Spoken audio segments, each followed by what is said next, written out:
Halo everyone, selamat datang di channel aku. Namaku adalah Natasha, aku adalah mahasiswa Magister Manajemen di UKI Jakarta. Pada video kali ini, aku mau sharing knowledge terkait mata kuliah Manajemen Risiko Keuangan yang diampu oleh dosen Prof. Lisinta dan Prof. Roy Sembel yang udah aku pelajari selama 7 minggu sebelumnya. Tonton sampai akhir ya. Manajemen keuangan terdiri dari beberapa topik bahasan. Topik yang pertama adalah pengenalan manajemen risiko keuangan. Kemudian yang kedua adalah time value of money. Yang ketiga adalah capital of budgeting. Yang keempat adalah laporan keuangan. Yang kelima adalah analisis laporan keuangan. Yang keenam adalah analisis sekuritas. Kemudian yang ketujuh adalah investasi portofolio. Keuangan adalah kegiatan pengelolaan sumber daya keuangan secara efektif dan efisien untuk mencapai tujuan suatu organisasi dan atau perusahaan. Tujuan utama adalah memaksimalkan nilai perusahaan atau kekayaan pemegang saham.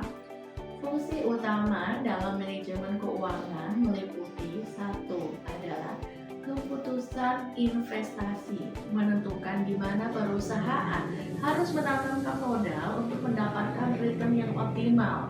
Kemudian yang kedua adalah keputusan pendanaan, menentukan dari mana diperoleh, apakah melalui hutang, ekuitas, atau keduanya terkait pendanaan suatu organisasi atau perusahaan. Kemudian yang ketiga adalah keputusan dividen, menentukan berapa banyak laba yang akan dibagikan ke pemegang saham atau sebagian laba yang diinvestasikan oleh suatu perusahaan. Manajemen risiko keuangan menjadi salah satu pilar utama dalam menjaga stabilitas keuangan dan keberlangsungan operasi suatu perusahaan dengan melindungi aset dari potensi kerugian di masa yang akan datang. Time value of money adalah merupakan suatu konsep yang menyatakan bahwa nilai uang yang diterima sekarang lebih berharga dari jumlah yang sama di masa depan. Kemudian ada pengertian terkait present value. Nilai sekarang dari sejumlah uang yang akan diterima di masa depan. Kemudian future value adalah nilai uang di masa depan setelah mengalami pertumbuhan karena bunga atau investasi. Faktor kunci dalam time value of money adalah terkait tingkat bunga atau interest rate. Bunga yang dihasilkan dari investasi yang mempengaruhi pertumbuhan nilai uang di masa depan. Kedua, terkait periode waktu. Semakin panjang periode waktu, semakin besar potensi pertumbuhan nilai uang karena bunga majemuk atau compound interest. Yang ketiga adalah frekuensi perhitungan bunga. Bunga dapat dihitung secara tahunan, semi tahunan, kuartalan, atau bulanan. Frekuensi perhitungan bunga mempengaruhi pertumbuhan nilai uang. Pengelolaan risiko dengan time value of money ada beberapa strategi yang perlu dipertimbangkan. Pertama adalah diversifikasi. Menyebarkan investasi ke berbagai instrumen aset untuk mengurangi risiko. Kemudian yang kedua kita melakukan hedging adalah menggunakan instrumen derivatif seperti futures dan option untuk melindungi diri dari perubahan suku bunga atau nilai tukar. Kemudian yang ketiga adalah pertimbangan inflasi. Menghitung nilai real dengan memperhitungkan inflasi untuk menjaga daya beli uang di masa depan. Time value of money membantu perusahaan untuk membuat keputusan keuangan yang lebih baik dengan mempertimbangkan risiko dan nilai waktu dari uang, terutama dalam investasi, pembiayaan, dan perencanaan jangka panjang. Time value of money, konsep nilai waktu uang yang menyatakan bahwa uang yang dimiliki hari ini lebih bernilai dibandingkan dengan jumlah uang yang sama di masa depan. Karena uang saat ini bisa diinvestasikan dan menghasilkan return yang optimal. Ada beberapa komponen dalam time value of money. Yang pertama adalah present value. Nilai saat ini dari sejumlah uang yang akan kita terima di masa depan. Kemudian ada future value, nilai masa depan dari sejumlah uang yang akan diinvestasikan hari ini. Yang ketiga adalah annuitas, aliran kas tetap selama periode tertentu. Yang keempat, perpetuitas, aliran kas tetap tanpa batas waktu. Kemudian discount rate adalah tingkat bunga yang digunakan untuk menghitung nilai sekarang. Pemahaman tentang time value of money sangat penting dalam pengambilan keputusan investasi, pinjaman, dan proyek keuangan lainnya. Capital budgeting adalah proses evaluasi dan pemilihan proyek atau investasi jangka panjang yang paling menguntungkan. Ada beberapa model utama dalam capital budgeting, antara lain payback period, yaitu mengukur berapa lama waktu yang dibutuhkan untuk mengembalikan modal investasi. Semakin cepat, semakin baik. Yang kedua, net present value, selisih antara nilai sekarang dari arus kas yang masuk dan keluar. NPV positif sama dengan layak untuk dijalankan. Yang ketiga adalah internal rate of return, IRR, internal rate of return, tingkat pengembalian di mana NPV sama dengan 0. IRR harus lebih tinggi dari biaya modal.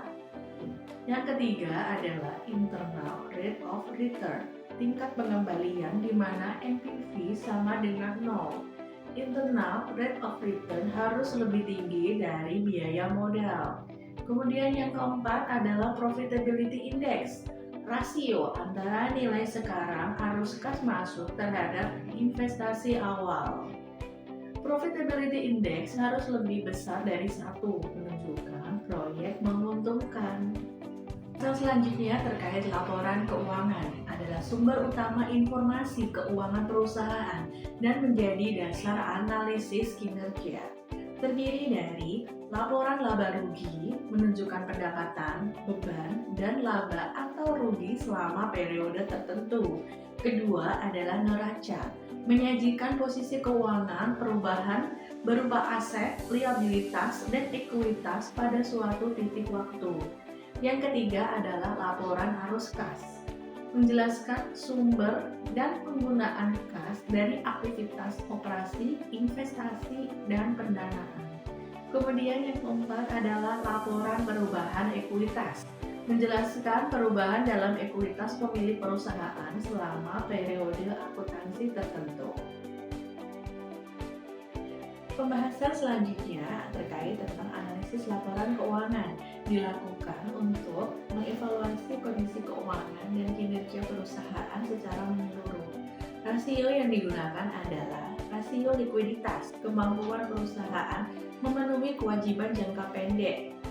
Contohnya, kita menghitung current ratio atau quick ratio.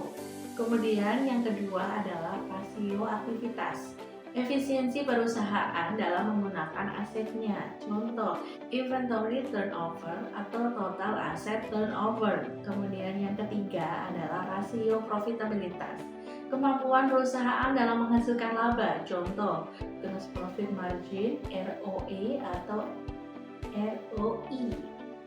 Yang selanjutnya adalah rasio leverage, mengukur ketergantungan perusahaan terhadap hutang. Contoh adalah debt to equity ratio, interest coverage ratio. Hasil analisis ini digunakan oleh manajemen, investor, atau kreditor dalam pengambilan keputusan suatu bisnis. Pembahasan selanjutnya terkait tentang analisis sekuritas adalah evaluasi terhadap instrumen keuangan seperti saham atau obligasi, bertujuan untuk memahami risiko dan potensi return yang optimal. Aspek penting dalam analisis sekuritas pertama adalah saham, instrumen kepemilikan, return yang diperoleh dari dividen atau capital gain. Yang kedua adalah obligasi, instrumen utang, return diperoleh dari kupon atau nilai jatuh tempo. Kemudian yang ketiga adalah risiko dan return. Prinsip dasar bahwa return yang lebih tinggi biasanya disertai dengan risiko yang lebih tinggi. Kemudian yang keempat adalah valuasi sekuritas, penilaian harga wajar saham atau obligasi, baik menggunakan metode fundamental maupun teknikal. Pembahasan yang terakhir adalah terkait investasi portofolio, adalah strategi investasi dengan mengalokasikan aset ke berbagai instrumen untuk mengurangi risiko. Konsep utamanya yang pertama adalah diversifikasi, menyebarkan investasi agar risiko tidak terkonsentrasi hanya pada satu aset. Kemudian yang kedua adalah risiko sistematis, risiko pasar yang tidak bisa kita hindari seperti inflasi ataupun suku bunga. Kemudian yang ketiga adalah risiko non-sistematis, risiko spesifik perusahaan yang bisa dikurangi dengan diversifikasi teori penting yang digunakan. Yang keempat adalah CAPM, Capital Asset Pricing Model, adalah mengukur return yang diharapkan berdasarkan risiko yang sistematis. Kemudian teori portofolio modern oleh Markowitz menggabungkan akses secara efisien untuk memaksimalkan return dengan risiko yang sangat minimal. Dari pemaparan-pemaparan yang sudah kita bahas bersama, kita dapat menyimpulkan bahwa manajemen risiko keuangan merupakan disiplin yang menyeluruh dan kompleks. Memahami prinsip-prinsip dasar setiap nilai waktu uang, penganggaran modal, analisis keuangan sangat penting untuk mendukung pengambilan keputusan yang cermat dan strategis bagi suatu organisasi atau perusahaan. Dengan memahami prinsip-prinsip manajemen risiko keuangan seperti nilai waktu uang, analisis laporan keuangan, hingga strategi portofolio, kita akan semakin siap untuk menghadapi tantangan pengambilan keputusan finansial secara profesional. Demikianlah sharing knowledge terkait materi manajemen risiko keuangan yang sudah saya pelajari selama 7 minggu sebelumnya. Selanjutnya, silahkan di like, komen, dan subscribe agar saya semakin termotivasi dan semangat untuk sharing-sharing knowledge terkait manajemen risiko. Sampai jumpa.